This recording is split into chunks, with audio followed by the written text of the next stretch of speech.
Not too far from Portland, Oregon, lies a lonely patch of highway near the idyllic coastal town of Cannon Beach. But even beautiful destinations have ghost stories.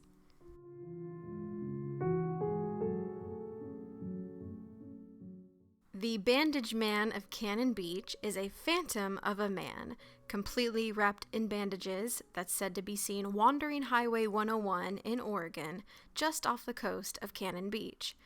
The bandages are partially unraveled and cover him from head to toe, similar to the depictions of a mummy. The bloody figure is said to smell of decaying flesh and have limbs crooked and distorted. The figure has supposedly been seen standing on the side of the road or even chasing cars that drive this route, breaking car windows or leaving bits of bloody bandage on the cars that pass. The legend says he even grabs onto moving cars or jumps into the back of the trucks, leaving an awful stench behind. The Bandage Man is said to target teenagers who are parked alone in their car, though in some stories he has another target, dogs and cats, which he'll allegedly feast on. The origin of the Bandage Man is said to be a logger that was horribly injured at a nearby mill. He was taken to the hospital, wrapped in bandages, and he passed away. In other versions of the story, the Bandage Man is said to have escaped the hospital, running off into the forest around Cannon Beach and eventually taking up residence in a nearby dump. In another variation of the story, the Bandage Man was injured in a logging accident but never made it to the hospital.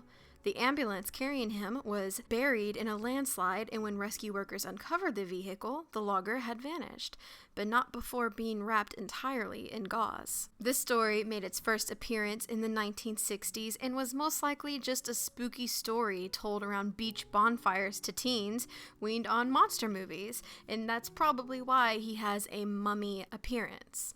And while the obvious motive of this story is to deter teenagers from doing teenage things, the story carries enough creepy weight to persist for decades. One lady from Cannon Beach was speaking about this so-called urban myth on a paranormal investigator group online when she shared this story. I have been aware of this story for over 40 years, for I was a child in the community where it got its start. I knew some of the family of the kid that first encountered the Bandage Man. There is an old road that for all the years I was growing up was known as Bandage Man Road. It was just an old section of Highway 101 that had been bypassed when a new section was put in place, but it was still accessible and wasn't very long, just a short loop off of the highway. The whole thing from end to end could be driven in maybe 5 minutes or less.